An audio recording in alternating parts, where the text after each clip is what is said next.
الأرض السمرا، دي مفاجأة دي ولا مخاطرة؟ دي حكاية جابت لي جنان، تعويذة أهلا ويا خطوة عزيزة، طلعت بقى طالعة لذيذة من بحر رخير أسوان. لفيت لف ماشي وبضرب كف بكف لحد ما تهت وعقلي ده خف، أنا مين أنا فين؟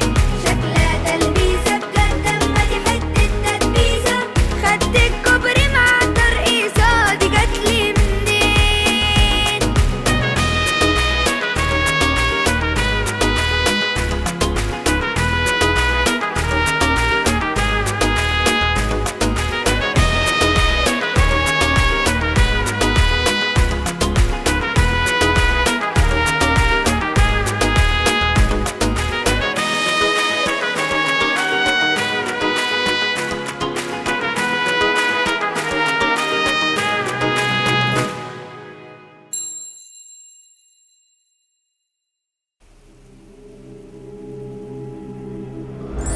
يا مولاي، في أمر خطير. وبعدين يا يحيى، مش هتبطل بقى موضوع انك تظهر وتختفي فجأة ده؟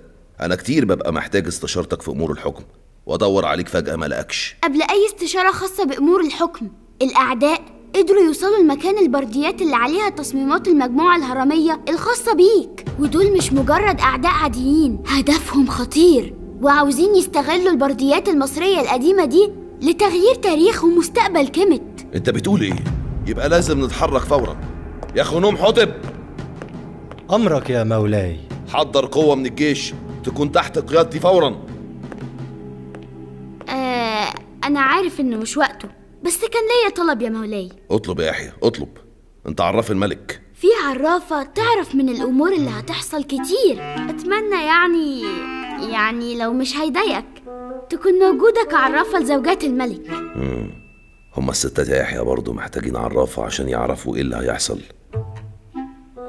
ماشي، عموما انا موافق عشان خاطرك انت بس. شكرا يا مولاي، بس دلوقتي لازم نستعد. أمرك يا مولاي. قرب وتعالى جرب. خد يا ملك، تعال يا جندي، تعالى طري على قلبك. ايوه الشعير سوس الطازة، يلا قرب تعالى اشرب الشعير سوس الطازة، طري على قلبك. الشعير سوس شفا وخمير، الشعير سوس شفا وخمير. بالشفا، نام وارتاح يا حبيبي. انت ايه اللي انت لابسه ده؟ انت فاكر نفسك في جنينة الحيوانات؟ مش انت اللي قلت لي احط لهم المنوم في اي مشروب او اكل؟ انا عملت كده. يعني انت متأكد ان كل الحراس شربوا من المنوم اللي انا اديتهولك؟ ايوه يا دكتور، اصل انا دخلت المطبخ الخاص بالمعبد من وراهم وفضيت المنوم كله في الاكل يا دكتور. يبقى ده ميعاد الخطوة التانية من الخطة، هندخل المعبد.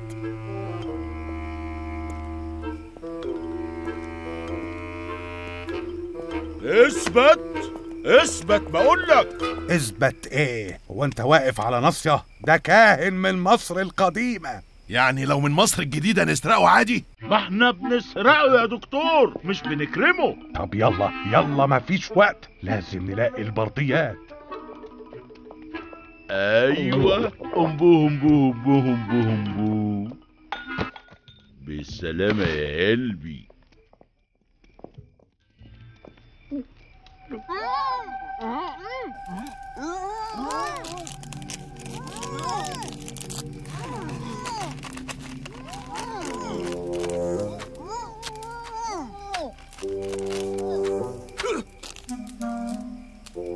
ياه، أخيراً ماسك في إيدي برديات عمرها آلاف السنين. مجموعة منكم كمان ونص بردية الحياة المفقودة، وكل أسرار مصر القديمة هتبقى معايا قبل ما العالم كله يعرفها. هما دول يا مولاي. الحق يا دكتور. ايه ده؟ لازم نهرب بسرعة. امسكوهم. اسرع، جيب ورا، نجيب ولا نمشي. سيبك منه، يلا.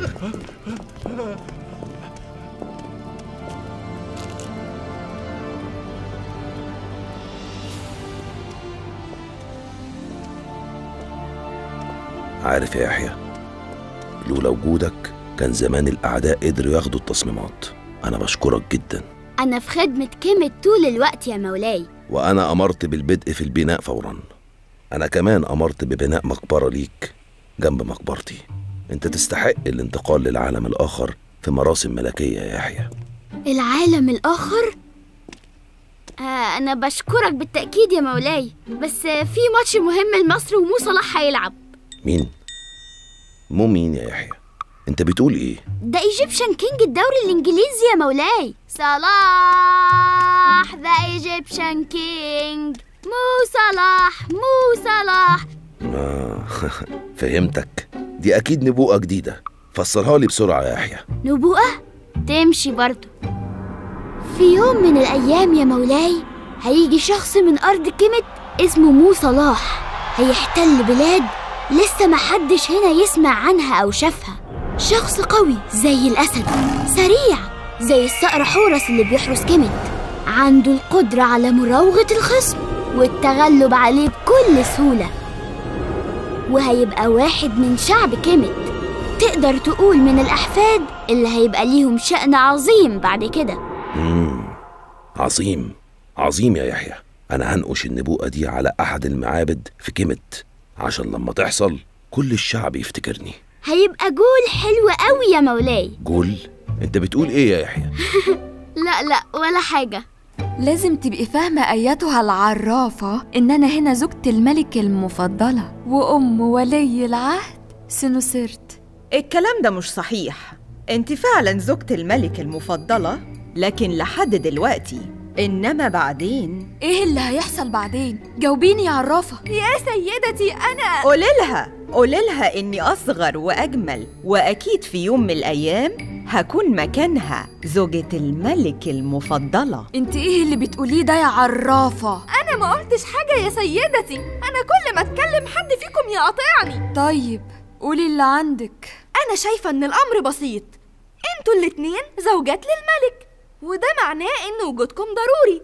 ليه مصممين إن واحدة فيكم تكون أفضل من التانية وخلاص؟ طيب قوليلي، ابني هيبقى ملك في يوم من الأيام؟ فينك يا سينو دلوقتي؟ انتي بتقولي ايه؟ يا سيدتي دي أمور محتاجة مني وقت عشان أقدر أقولك الخبر الأكيد. قبل بكرة الصبح تكوني قايلالي الخبر الأكيد، وإلا الخبر الأكيد لازم يطلع إن سنوسرت مش هيبقى الملك، وإلا الورطة اللي انت حطتني فيها دي يا يحيى. بس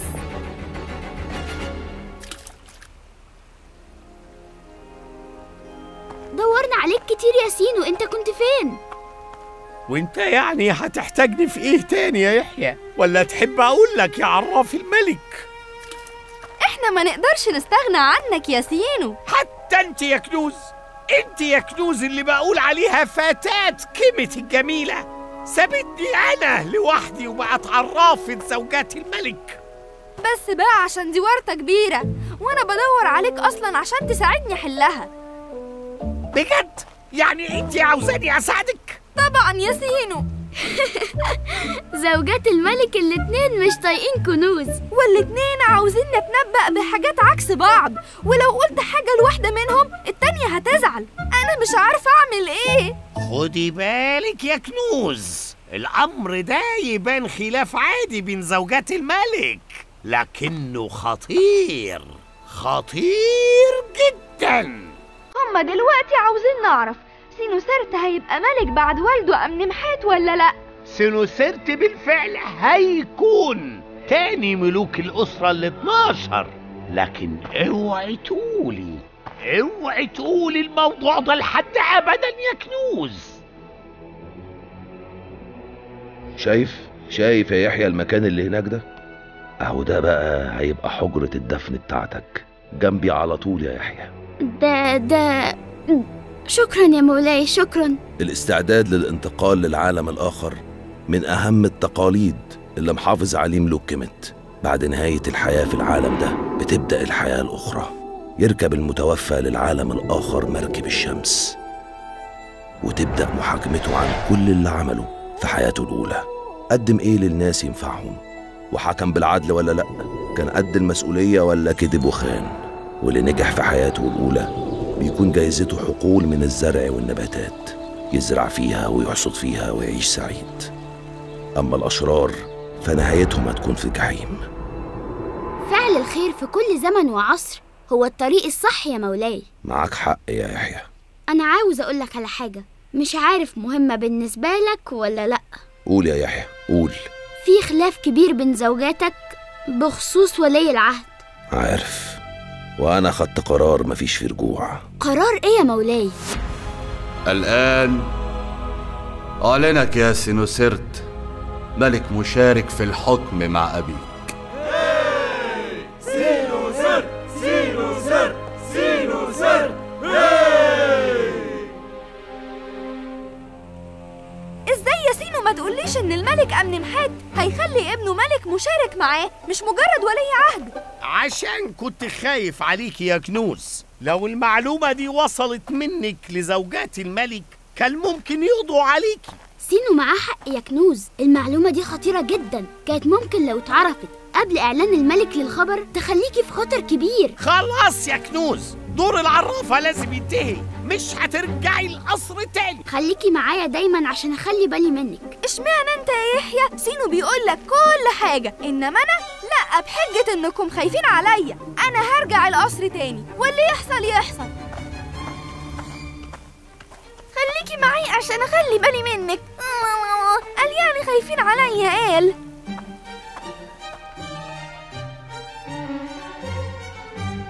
لما نشوف اخرتها نشوف فين دول قاعدين. كل واحدة هتلاقيها قاعدة في أوضة، وكل واحدة بقى هتمسك وداني وتقول لازم الخطة تتم في غياب الملك الصغير. أمرك يا سيدتي.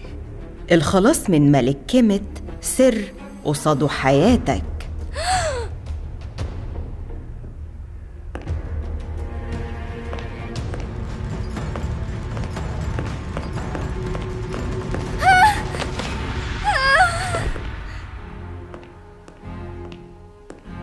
اللي سمعتيه ده معناه إن وجودك بقى خطر ولازم تسكتي للأبد.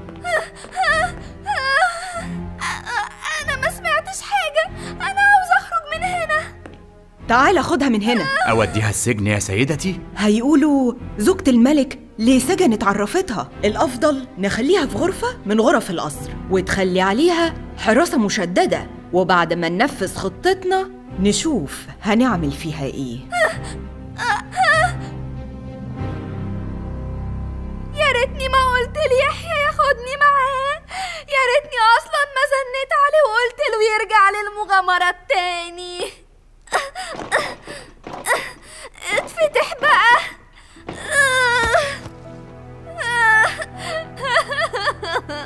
حتى لو اتفتح اكيد هلاقي الحارس بره ومستحيل يسيبني اخرج. انتي خلاص كده يا كنوز ضعتي، يا خسارتك يا كنوز.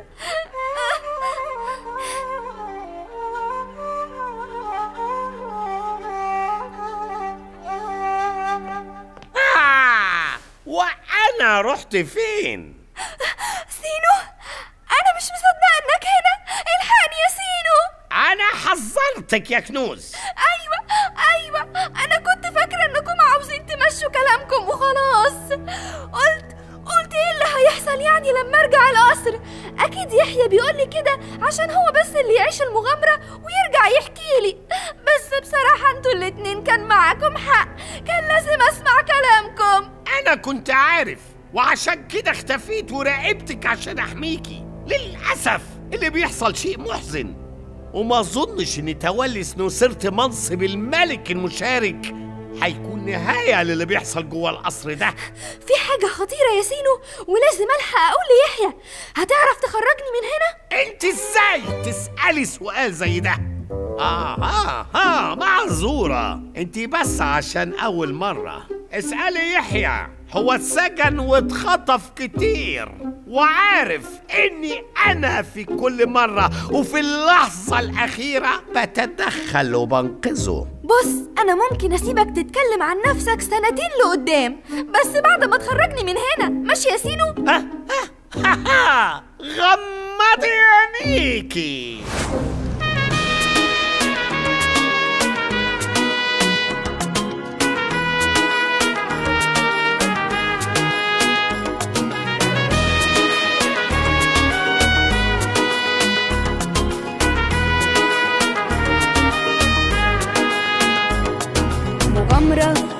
نملة على الأرض سمرة، دي مفاجأة دي ولا مخاطرة؟ دي حكاية جابت لي جنان. تعويذة أهلا ويا خطوة عزيزة، طلعت بقى طالعة لذيذة من بحر رخير أسوان. لفيت لف ماشي وبضرب كف بكف لحد ما تهت وعقلي ده خف. أنا مين أنا فين؟ شكلها تلبيسة بجد أما دي حتة تدبيسة. خدت الكوبري مع الترقيصة دي جاتلي منين؟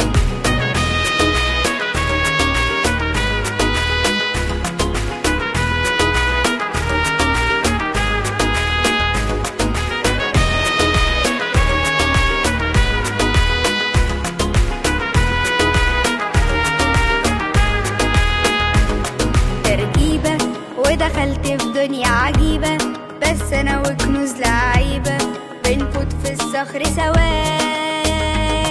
أنا غاوي وفضول أعمل لي بلاوي، إنما قلبت لحكاوي كانت في طريقنا دواء.